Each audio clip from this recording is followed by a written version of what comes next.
Bon matin tout le monde, bienvenue dans On jase de chasse de pêche de plein air avec moi-même, Steph Monette. J'espère que vous allez bien. J'espère que vous avez passé une belle journée et belle soirée hier et une bonne nuit aussi qu'on peut dire. J'ai dormi comme un bébé moi, j'ai viré d'un bord, j'ai broyé toute la nuit. Puis je me suis levé le matin. Non, c'est pas vrai. J'ai super bien dormi. C'était super cool. Hier j'ai passé une partie de la journée dans le bois. Parce que je suis à préparer de quoi pour jeudi soir avec le live avec Serge. Puis je suis hyper excité de ça. Puis là, je me retiens en assis parce que ça arrêtait de moi, là, je vous aurais tout montré ça le matin. Mais j'ai dit à Serge que je garderais l'exclusivité, fait qu'on lance ça jeudi soir.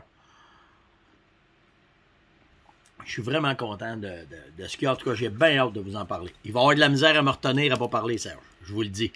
Fait que c'est demain soir à Chasse et Pêche 2.0 à 19h30 qu'on va lancer ça. Qu'est-ce qu'il y a matin? Qu'est-ce qu'on a matin?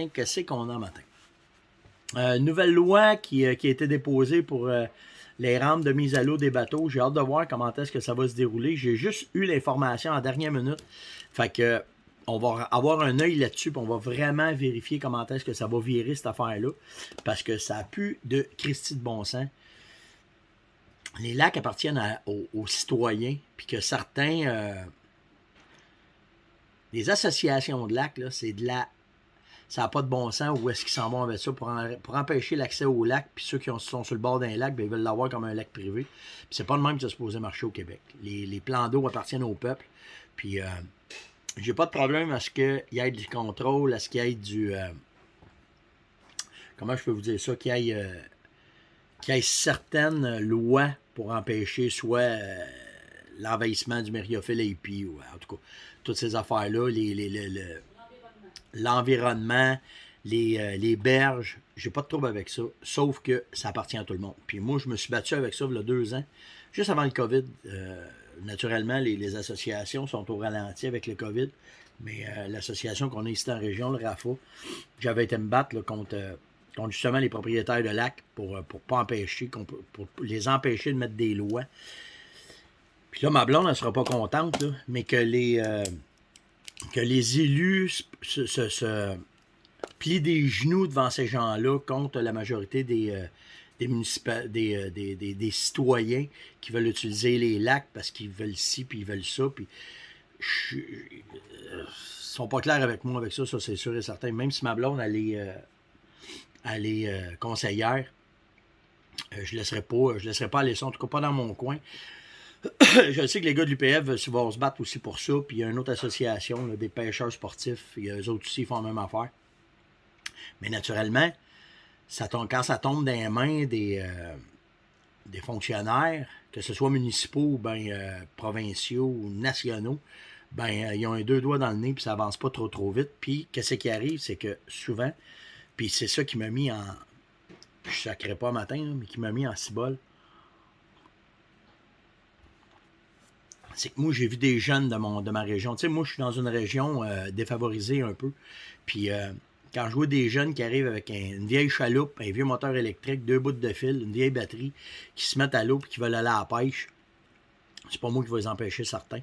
Puis, je vais vous dire ça de même, là, ceux qui sont sur le bord des lacs, eux autres, ils s'en sacent de ça. Puis, ils veulent...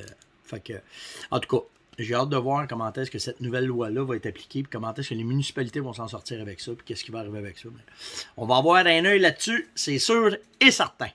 Hier, là, vous allez... J'embarquerai pas là-dedans, OK, là? Mais vous avez été une méchante gang à m'envoyer des courriels puis des messengers sur un nouveau produit qui vient de sortir pour la chasse au dindon.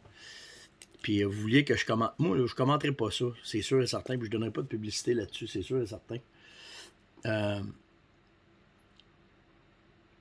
Ça a-tu de l'allure, ça a-tu pas d'allure? Écoute, si on se met à sortir des odeurs pour les oiseaux, là, quand on sait que le sens de l'odorat est très, très, très, très minime des oiseaux, puis il y a une raison pour ça, là. Les 2 trous qui ont au-dessus du bec, là, ça sert à respirer. Puis le sens olfactif, là, il est zéro. Zéro. Fait que. Je sais pas qui va se faire poigner avec ça. En tout cas. Fait que, non, mais c'est ça, là. S'il y en a qui pensent qu'ils connaissent ça puis qui ont fait ça de même, c'est correct. Regarde bien ça, on va vous dire de quoi, OK? Quand tu sors un leurre, là, OK, je suis bien placé pour vous en parler, là. Quand tu sors un leurre, là, t'as soit de quoi qui n'existait pas vraiment, t'as fait des recherches, puis t'arrives avec de quoi, puis tu fais « Ah, si je viens de trouver là-dessus », on appelle ça des recherches, on appelle ça du développement, puis des fois, tout dépendant de ton expérience, qu'est-ce qui va arriver. Je suis bien placé pour vous en parler, les phéromones, c'est ça. Puis pourquoi il n'y en a pas personne qui en a sorti d'autres? Parce qu'on l'a breveté. Point à l'année. OK? Mais l'autre affaire, c'est quand tu arrives avec de quoi, il faut que tu regardes quand même qu'est-ce qui se fait sur la boule pour voir si ça existe déjà, s'il n'y a pas des brevets, s'il n'y a pas des enregistrements, peu importe. Là, OK? La place où ce qui se tue le plus de dindons, c'est aux États-Unis. Ils ne sont pas des centaines, ils ne sont pas des milliers, ils sont des millions à chasser le dindon. Puis la chasse aux dindons, là, comparé à nous autres, là, on est des rookies là-dedans, on est des débutants comparativement à ce qui se passe aux États-Unis. Fait que pourquoi faire qu'ils n'ont pas sorti d'odeur, eux autres, non, en tout cas. OK, fait que ça vous donne une idée, là. Il y a un sérieux qui doit être là-dedans, puis il y a une façon qui doit être faite là-dedans, puis premièrement, là, si tu mets de l'odeur pour les attirer sur un appôt, tu n'as pas le droit de bêter au dindon. Fait que ça règle-tu ton problème en cibole? Fait que c'est ça. Je pense pas que les dindons vont rentrer sur une ligne d'odeur. Je penserais pas. Fait qu'en tout cas, tout ça pour vous dire que c'est ça. Ça enlève un peu de sérieux, je trouve. En tout cas. Après ça, qu'est-ce que j'ai d'autre? Hey, ben oui, j'ai vu ça hier. Moi, là, quand je vous dis de quoi, des fois, je veux juste voir si vous suivez. Okay? Juste voir si vous suivez le fil, là. 352 jours d'une année, vous avez été une gang à me dire, Steph, il y en a 365, comment ça t'en as coupé une coupe? Ben, moi, je voulais juste voir si vous suiviez. Je ne sais pas pourquoi j'ai dit ça. Des fois, là, je vous parle, puis je suis déjà rendu à une autre place, puis en tout cas, vous suivez. Il y en a une gang qui suit. Il y en a une gang qui suit, puis c'est vraiment drôle. Puis je m'excuse s'il y en a qui pensaient qu'il y avait 352 jours d'une année. L'année arrivait plus vite, ben non. J'ai juste... Peut-être pas voir si vous suiviez. Après ça, le journal La Voix du Sud à Saint-Cyprien, ça c'est dans le comté de, je pense que c'est Kamouraska, en tout cas c'est dans l'Est. J'ai checké un matin, là, Rimouski. Puis dans le journal de la région, ils ont sorti qu'un orignal avait été abattu pour rien. Puis là, ben, il faisait un peu le jugement des agents de la faune qui ont fait cet abattage-là. Pour cet orignal-là, qui était, depuis l'automne, quasiment apprivoisé. Puis là, ben, il y a une gang qui m'a demandé qu'est-ce que tu penses de ça, puis comme ça n'a pas de bon sens. Puis bon, regardez bien ça, OK? À la base, là, quand t'as un orignal, ou un chevreuil, ou un coyote, ou un loup, ou un renard, ou un rat musqué, ou ce que tu voudras qui s'approche de l'être humain, il y a quelque chose qui se passe. Il y a un débalancement, il y a un problème, c'est pas supposé être ça. Fait que, puis, où est-ce que il faut que tu fasses attention? C'est de où est-ce que cet animal-là peut devenir dangereux pour la population. Parce que on ne mettra jamais en cause qu'on va sauver une vie humaine, on va sauver une vie d'un orignal, mettons. OK? Là, ça, c'est sûr et certain. Puis dans toutes les photos que j'ai vues de ce reportage-là, ben, il y avait des enfants qui s'étaient collés ces orignaux pour avoir des photos. Pour pas prendre une photo avec l'orignal. C'est un animal sauvage, à base. OK? Si les agents ont jugé qu'il fallait l'abattre, c'est parce que l'animal, il y avait quelque chose qui n'était pas normal. Puis c'était ça, la normalité, c'était qu'il ne pouvait pas se permettre d'être proche. OK, des humains. Puis de le transporter et de l'amener ailleurs, ça n'aurait pas réglé le problème, il serait revenu probablement. Alors, je suis qui pour juger le travail des agents de la faune qui sont entraînés, qui savent comment est-ce que c'est et comment est-ce qu'il faut que ça soit fait. Puis c'est des agents de la faune qui sont là pour faire la protection de la faune. Ils n'ont pas tiré l'orignal pour le fun. Ça peut être un ver des méninges. Normalement, c'est ça. Puis le deuxième stade du ver des méninges, c'est qu'ils deviennent agressifs. Tu vas-tu prendre la chance? Il était sur le bord d'un chemin, il le voyait, il aurait pu frapper un auto. Tu sais, ça pèse pas 6 livres, c'est pas une mouche, là. Fait que les agents de la faune, ils ont fait ce qu'ils avaient à faire, puis ils ont enlevé l'orignal, puis c'est tout. C'est pas la même affaire que les chevreuils qu'on a à l'île de Montréal, puis qu'eux autres, ils veulent les abattre pour les enlever de là, parce qu'ils disent qu'il y en a trop. Quand c'est un animal qui a un comportement non normal, ben oui, c'est ça qu'il y a à faire parce que même qu'il l'aurait pris, qu'il l'aurait envoyé dans un zoo, qu'il l'aurait envoyé dans une place pour le garder, ça n'aurait pas été bon. OK? Fait que c'est ça. Fait qu'on ne juge pas ce travail-là. On regarde exactement comment est-ce que c'est. Puis ils ont fait une christie de bonne job là-dessus. Je vous le dis, pour en connaître une gang, les gars sont entraînés pour ça. Fait que moi, l'orignal, ben, c'est plate, mais ça fait partie de la gang. Elle aurait eu moi, ça m'a fait mourir quand il a marqué. Ça leur aurait donné des bébés, puis dans 15 ans, ça aurait donné 25-30 petits bébés, puis. Elle est malade. Elle ne serait même pas fait accoupler, là. OK? Elle n'avait même pas le sens de ça. Fait que. Yann, tu peux-tu m'emmener mon bâton Spy Eye sur le bord de la porte à la maison? J'ai oublié de le prendre. Je vais vous parler justement de ça parce que j'ai eu beaucoup de questions. Parce que là, vous commencez à mettre vos caméras de surveillance.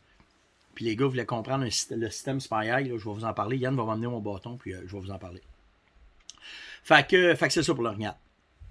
Après ça, hey, si vous avez une chance, c'est addictif cette affaire-là. Hey, merci, gars. C'est addictif. Ça rend. Tu peux plus décoller de ton écran d'ordinateur quand tu regardes ça. J'ai mis sur mon mur encore. C'est quelqu'un qui m'envoyait ça. J'ai trouvé ça vraiment sharp. J'en avais mis un il y a quelques jours. Puis là, ben, il y en a un autre. C'est une caméra de surveillance qu'ils mettent sur le bord d'un étang castor. Puis il la laisse là pendant un an pour voir l'activité que ça va donner. Puis c'est bien fait parce que le gars met les dates. Puis tu vois toutes les saisons passées. C'est dans le nord du Minnesota. C'est un environnement pareil comme nous autres. C'est la même genre de forêt. Fait que tu vois pas mal tout passer. Allez voir ça. C'est fou de voir toutes les bébites qui vont passer. Puis c'est différent. La première que j'avais mis, c'était dans un sentier. Fait que tu vois qu'est-ce qui peut passer dans un sentier. Mais là, sur le bord d'une dame à castor, tu vois tout le changement de faune, comment est-ce que c'est. Puis tout le... Bonjour, madame la conseillère. Passez une bonne journée. Vous n'êtes pas trop fâché après moi parce que j'ai dit ce matin? Non. J'ai dit des bons mots, hein? Quelque chose? Ben, ouais, donc. Hey, pas trop, hein? Non. Vas-y donc. Bon matin, tout le monde. Vous me connaissez maintenant? Le problème, là, c'est que les associations de lacs, leur pouvoir, c'est au niveau de l'environnement. Puis les municipalités, notre pouvoir, c'est l'environnement. Il ne faut pas se servir de ça pour barrer les accès au plan d'eau. C'est ça l'affaire. Ah, ben c'est gentil de me dire ça ce matin. Qui joue la carte de l'environnement, j'ai pas de problème avec ça. Okay. Mais pour barrer l'accès aux pêcheurs puis aux gens qui veulent s'amuser, c'est là que le bas blesse. Ben là, je suis content de savoir qu'elle est pour nous autres. On en a une sur notre bord un matin. Bonne journée! Bonne journée, Minou. Je t'aime. Moi aussi. Pensez à toi sur la route, OK? Bye. Ouais. Bon, ben, ceci étant dit, il faut trouver des conseillers et des conseillères qui vont sur notre bord. C'est pas plus compliqué que ça. Une autre affaire que je voulais vous parler, OK? Le Spy Eye. OK? C'est... vous m'avez posé des questions là-dessus. 2-3, là, c'est revenu. C'est un système que Bolly fait. Moi, j'ai 2 bâtons, OK, pour la longueur, mais ce qui est fantastique de ce système-là, puis ce que vous aviez de la misère à comprendre, bougez pas une seconde, c'est comment qu'on fait pour que... OK, c'est ça que tu viens visser dans un arbre, ta caméra est en haut, OK? Puis vu que c'est en l'air, ben, tu te fais pas manger tes caméras par les autres, fait que ça, c'est cool. Puis en plus, ben, avec le bâton, tu es capable d'ajuster l'angle de ta caméra, peu importe ce que tu veux faire. Puis, sur le côté, il y a des petites coches que quand tu vas venir cliquer de main, OK, sur ce bord-là, il tient. Fait que là, ben, tu prends ton bâton, parce que c'est un bâton extensif, OK, comme ça. Tu peux le rallonger. Moi, j'en ai 2 parce que je vais les mettre plus haut. Puis là, ben, tu vas aller visser ça dans un arbre. Fait que là, ben, c'est rentré dans l'arbre. Puis quand tu tires dessus, ça se défait. Fait que t'es capable, tu le laisses en l'air, ta caméra est là, puis là, tu es capable de jouer avec, faire ce que tu as à faire. Puis quand que tu veux la débarquer, tu cliques l'autre côté, tu tires dessus, ça reste dans l'arbre, tu descends ta caméra, tu sors tes disquettes que tu as dedans, tu arrives, tu le repognes, tu switches de bord. Tu le mets comme ça. Tu arrives, tu remontes ça en haut, il vient clipper, tu tires dessus, puis là, ça reste en haut. Fait que c'est super bien fait, c'est super bien pensé. C'est bon pour pas qu'ils se fassent sentir. Fait que tu mets ta caméra haute, les gros gibiers ne la sentiront pas, ils la verront pas.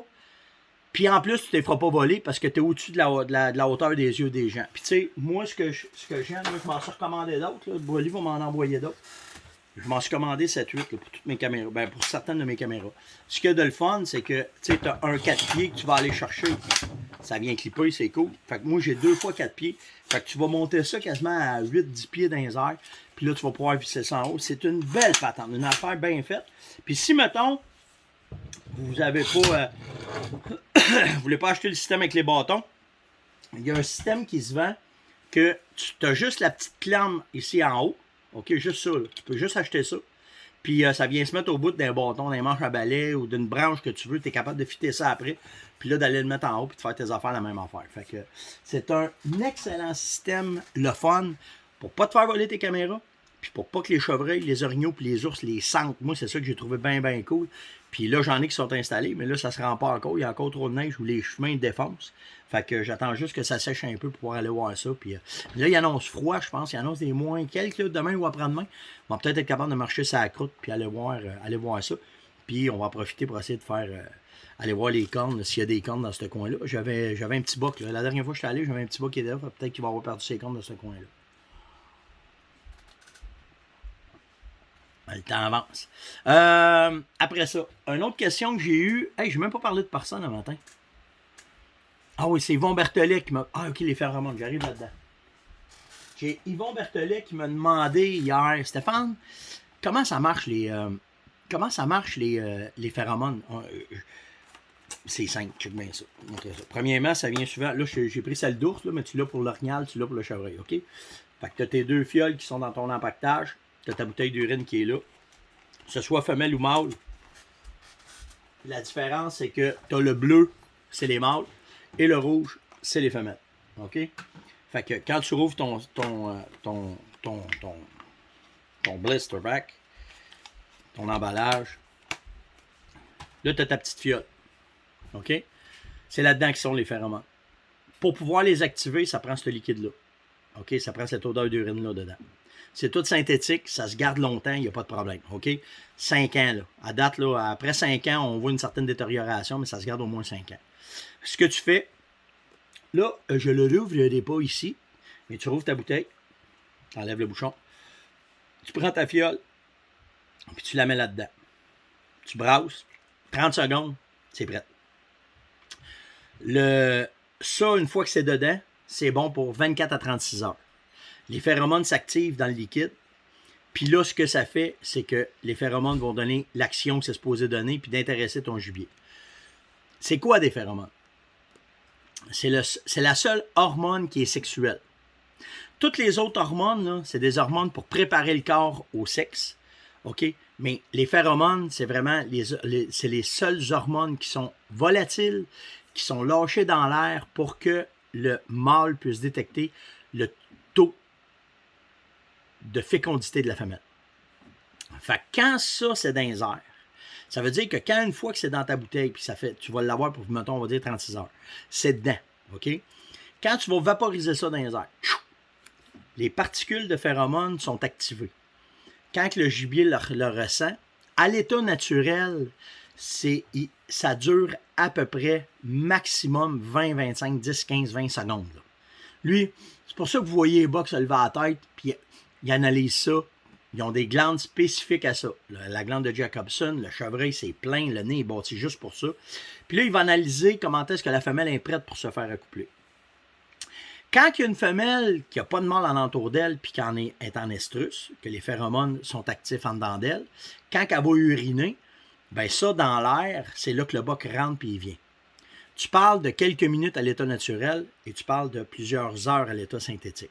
C'est pour ça que quand tu en mets, cette odeur-là qui reste dans les airs, avec les phéromones actifs dedans, c'est ça qui rend les bocs intéressés à rester sur votre secteur. J'avais de quoi je voulais vous dire là-dedans, je l'ai mangé en même temps dans ma tête. Bon, fait que c'est ça que ça fait, OK? Ce qu'on veut quand ça arrive, ben c'est pour ça qu'il faut que ça dure longtemps, c'est que le boc va rester dans le secteur ou l'ours va rester dans le secteur pour pouvoir trouver la femelle puis l'accoupler. Ah oui, c'est ça que je voulais vous dire. Comment est-ce que les phéromones naturels fonctionnent? C'est que eux autres, pour pouvoir être volatiles dans l'air, c'est par l'urine qu'elle va voyager. Fait que la femelle, quand elle va uriner, on va vous imaginer ça un peu, c'est chaque côté de l'urètre, c'est là que les phéromones sont lâchés. Fait que quand l'urine passe, les petites phéromones, ils sautent dans l'urine, Puis là, ben, quand c'est éjecté, tu en as une partie qui est éjectée dans les airs, puis tu en as une partie qui est éjectée au sol. C'est pour ça que le boc, chevreuil ou orignal va arriver, va sentir l'urine au sol, va se lever à la tête pour y rentrer ça, puis un peu comme quand on goûte du vin, il va analyser le taux de phéromone de la femelle. Plus que le taux est haut, plus qu'il va rester proche de elle. Il veut rester en entour d'elle pour que quand elle va vouloir, parce que c'est elle qui décide, quand elle va vouloir se faire accoupler, il va embarquer par-dessus, puis là, il va l'accoupler. C'est pour ça que c'est là. Ça, c'est la façon sexuelle d'attirer les mâles. OK? L'autre bord, ici, si vous prenez celle de mâle, il y a des phéromones aussi dedans. Le mâle, lui, va dégager des phéromones pour montrer son taux de dominance sur le territoire. Pour montrer à la femelle que c'est lui qui est le meilleur, que c'est lui qui a la meilleure génétique, puis qui va être capable de la donner à la femelle. Puis elle, c'est ce qu'elle veut. Pour avoir un troupeau en santé, c'est ce qu'elle veut. Fait que quand tu vas utiliser des phéromones de mâle, ben c'est pour montrer à la femelle que tu es là. Mais ce que ça fait en même temps, c'est que ça provoque sur le territoire. Le mâle du territoire qui va sentir ça devient agressif, va devenir en taboire pour pouvoir justement enlever ce mâle-là. Fait que vous avez deux techniques que vous pouvez utiliser. D'attirer sexuellement, en ligne d'odeur par exemple, ou laisser ça en entour de votre appât, ou mettre ça dans une cloche, la fameuse cloche que je vous ai montrée, là, avec le tampon dedans. C'est celle-là que vous allez mettre dedans. C'est ces phéromones-là ajoutés à l'urine, parce que si vous mettez ça tout seul, ça ne s'active pas. Ça prend une goutte de ça pour activer ça. OK? Après ça, vous le prenez, vous vaporisez dedans, vous allez les attirer sexuellement. Si vous ne voulez pas les attirer sexuellement, vous les provoquer, ça va être avec celle-là. Par contre, ce que ça va faire, c'est que si vous faites ça pour l'ours, attelle-toi parce qu'il n'est pas content. Fait que ça ne tente pas de le mettre en terre. En tout cas, moi, je n'ai pas trippé vraiment là-dessus. Puis si je le fais, je m'organise que ça soit loin de moi parce que quand il rentre, il y a le poil droit sur le dos. Par contre, ça va être intéressant pour le mâle chevreuil et pour le mâle orignal. Parce que si vous êtes en période de câle, que vous rentrez, que vous me laissez une odeur de phéromone mâle, mettons dans un grattage, dans une souille, que vous ajoutez ça dedans, bien là, c'est sûr que le boc qu'il y a là, pour le prochain 24 heures, s'il le sent, puis ça le fait déclencher, parce que ça dépend tout le temps du taux de réceptivité du mâle. C'est tout le temps ça. Il y a une journée, tu vas en mettre, il va virer fou, il va grimper dans les arbres pour aller voir c'est quoi, puis une autre journée, tu vas en mettre, puis il va passer même si rien n'était. Puis ça, on ne le sait pas pourquoi. On ne peut pas comprendre pourquoi, on ne le sait pas pourquoi. Fait que c'est comme ça que c'est. Fait que c'est comme ça que ça travaille, les phéromones. C'est fait comme ça. Après ça, quand tu l'as mis dedans, après 36 heures, mettons que tu as fait 10 push, 20 push, peu importe, ça arrête de fonctionner. Il faut que tu en remettes une autre dedans, ça se réactive, puis là, tu repars. C'est tout. Pas plus compliqué que ça. Ce qui est important de penser, c'est qu'il ne faut pas en mettre beaucoup. C'est synthétique, c'est pas comme de l'urine naturelle, ça reste longtemps. Fait que c'est 1, 2, 2 push maximum là-dedans. Puis quand vous faites vos lignes d'odeur, la même affaire. Tu mets un spray, t'avances, à peu près aux 10-15 mètres. Puis tu vas faire ta ligne d'odeur de cette façon-là. Fait que c'est simple comme ça, les phéromones. C'est pas plus compliqué que ça. Tu mets ça là-dedans. Si vous avez des questions, moi c'est simple parce que ça fait longtemps que je les utilise. Puis j'ai des bons résultats avec ça. Puis ça va super bien. Si vous avez d'autres questions, n'hésitez pas. Moi, y répondre, ça va me faire plaisir. Fait que c'est ça le truc des phéromones. J'espère qu'Yvon, ça répond à tes questions. J'ai pas le temps de continuer. Fait que on va garder que je voulais vous parler du... Ah, j'ai le temps de vous parler du R1. J'ai eu une question de Yves Perrault sur la Benelli R1. Semi-automatique en 30-06 ou en 7 mm. Qu'est-ce que tu penses de cette arme-là? Je la connais très bien. J'ai plein d'amis qui l'ont. Moi, je ne suis pas un gars de semi-automatique d'un carabine. Mais quand je vais dans l'Ouest, il y a bien des gars que je connais. J'en ai fait acheter à bien des chums aussi la R1. Une excellente arme, très fiable, très robuste. Mais comme c'est du semi-automatique, il faut que tu t'assures que dans les températures froides, qu'elle soit bien nettoyée, qu'il n'y ait pas de saleté dedans puis qu'il n'y ait pas d'huile dedans. Fait qu'il faut t'essayer de la faire marcher le plus possible avec métal à métal. Ou bien, ça te prend une huile qui est faite pour être adaptée au moins 30. On va te dire ça comme ça, OK? Puis ce qui est bien important, c'est ton percuteur. OK? Dans ta culasse, ben ton percuteur, il faut qu'il soit à sec. Parce que s'il y a de l'huile dedans puis c'est fret, l'action, tout le kit, pour que ça punch, ta balle parte, c'est important, OK? C'est beaucoup plus de précaution d'une semi-automatique. Un problème que j'avais vu dedans, puis qu'on s'était arrangé, puis il avait manqué un Christy de beau box. C'était un de mes chums. S'il m'écoute un matin, il va se reconnaître. Là. Mais c'est 3 cartouches qui vont dedans, si je ne me trompe pas, dans celle qu'il y avait, puis lui, il en mettait 4. Fait que quand il bumpait ses 4 cartouches dans son magazine, ben la culasse, quand elle reculait, elle passait par-dessus les balles, puis elle rentrait pas de balle dedans. Fait que quand on a vu le chevreuil qui a levé pour le tirer, il a retiré, chlouc. La balle ne montait pas, il avait trop chargé son chargeur. Fait que c'est une dans la chambre puis deux dans le chargeur, si je ne me trompe pas. En tout cas, mais c'était un problème qu'on avait eu avec ça, mais on l'avait réglé tout de suite là, quand on a catché, mais il avait manqué un beau bug. Fait que, si je te conseille-tu en 30-06 ou en 7mm, c'est à ton goût, moi j'aime mieux 7mm que la 30-06, mais la 30-06 a fait plus que ses preuves que ce que M. Monette peut en penser. Alors, c'est sûr qu'en 30-06, tu vas avoir plus de munitions, puis ça va être plus facile pour d'en acheter. Fait que j'espère que ça répond à ta question, Yves. Donc, c'était l'Onjaz de ce matin. J'espère que vous avez apprécié. Je suis sur le bord de bosser mon temps. J'espère que vous avez apprécié. Merci. Posez des questions. Likez, partagez, invitez, c'est important. Puis lâchez pas de poser des questions. Hein, c'est important. Moi, ça m'aide beaucoup à planifier mes journées avec vous autres. Puis là, c'est malade les questions que vous m'envoyez. Là, c'est une en arrière de l'autre. Je m'excuse, je vous le dis, là, dans mon Messenger perso, là, celui le public, j'ai passé à travers, mais mon perso, là, je suis à pas loin d'une semaine et demie en retard, si c'est pas 2 semaines. J'essaye de passer au bout, mais plus que je descends en bas, plus que je vois qu'il y en a, fait que je suis pas capable de répondre à tout le monde. Fait que s'il vous plaît, si je vous ai oublié, frustrez pas. C'est au-dessus de mes capacités, puis je vous le dis, j'engagerai jamais personne pour répondre à ma place parce que je trouve ça trop important d'être avec vous autres puis de parler avec vous autres. Fait que c'est la seule affaire, puis il y en a beaucoup qui le font, puis je vous remercie de « Hey Steph, veux-tu checker ma question en haut? » Un petit rappel, va voir plus haut, puis quand je vois arriver ça, je vais voir tout de suite, puis je lis vos questions. Fait que, mais gênez-vous pas, là, ça me frustre pas pantoute, là, c'est rendu plus gros que nature, là, ce fameux on jase là. Fait que likez, partagez, invitez, venez me mettre des commentaires s'il vous plaît, c'est important, c'est ce qui fait rouler la page, puis c'est ce qui fait qu'elle est bien référencée parmi les moteurs de recherche et en plus parmi les algorithmes, ces petits robots-là, c'est eux autres qui nous bloquent souvent et qui nous font du trouble. Fait que si vous mettez des commentaires, on reste parfait, puis l'algorithme va nous reconnaître. Passez une excellente journée, même si moi aujourd'hui c'est une journée de boîte, là, mais c'est pas grave. On travaille de toute façon, fait que, puis à soir, ben, on va relaxer, c'est tout. On va peut-être aller prendre une marche. En tout cas, passez une excellente journée, faites attention à vous autres, puis n'hésitez pas, si vous avez des questions, je vais y répondre avec un gros plaisir. Passez une bonne journée. Ciao tout le monde!